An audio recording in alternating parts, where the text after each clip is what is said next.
통지문 한 통에 전국 출렁. 여야 메시지 고심. 서울연합뉴스. 이준서 기자.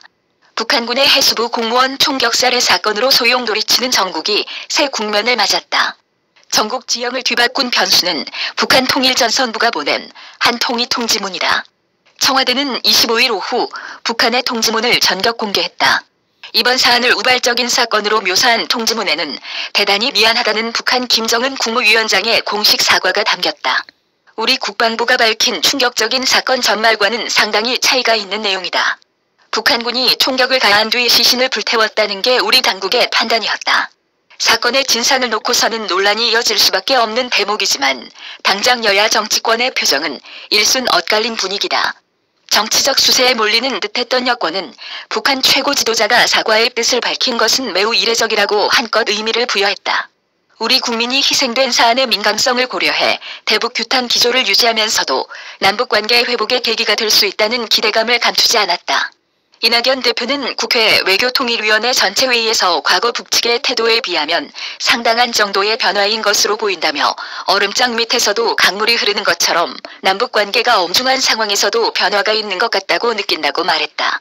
서른 의원은 위기를 기회로 삼아 지금까지 비정상이었던 남북관계가 정상화할 계기가 될 수 있을 것이라고 기대했고, 국회 외교통일위원장인 송영길 의원은 우리가 요청한 지 하루 만에 경위 설명, 사과 표명, 재발 방지 등이 담긴 답변이 온 것은 발전된 것이라고 평가했다.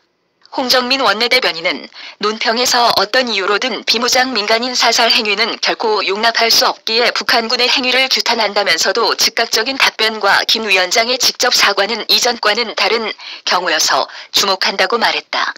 대여 압박 수위를 최고조로 끌어올렸던 야권에는 말 못할 당혹감이 감지된다. 과거 세월호 7시간에 빗대 문재인 대통령의 부실 대응을 부각했지만 김정은의 사과라는 예상치 못한 변수로 다소간 김이 빠진 형국이다. 당장은 의미 없는 사과로 의미를 일축하면서 대북 저자세론을 부각했다. 국민의힘 윤희석 대변인은 구도 논평에서 그 어디에서도 진정한 사과의 의미를 느낄 수 없는 통지문이라며 대수롭지 않게 넘어가려는 무책임한 태도라고 비판했다. 김은혜 대변인은 국민을 지키지 못하고 북한을 두둔하고 있는 이들이 대한민국 군이 맞느냐면서 북한 김정은의 사과 신용 한마디에 휘청하는 무기력이 있다면 국민이 가만히 있지 않을 것이라고 논평했다. 주호영 원내대표는 국군의 날 기념식에 참석한 뒤 올린 페이스북 글에서 우리 국민이 죽어가는 와중에도 대통령은 평화 타령, 안보 타령만 늘어났다면서 도대체 북한 앞에만 서면 왜 이렇게 저자세인지 이해할 수 없다고 말했다. 김선동 사무총장도 페이스북에서 김정은 위원장의 사과에 대해 대단히 이례적이라고 평하면서도 왜 문 대통령은 북한의 협조 요청조차 하지 못했나 하는 의문이 든다고 적었다. 국민의당도 북한 통지문의 진정한 사과의 의미를 찾아볼 수 없다고 비판했다. 안혜진 대변인은 논평에서 정부는 가해자의 해명에 안도감을 느껴서는 안 된다면서 평화 타령만 읊조리지 말고 남북공동조사단을 꾸려 진위를 가리자고 제안했다. 이메일 주소.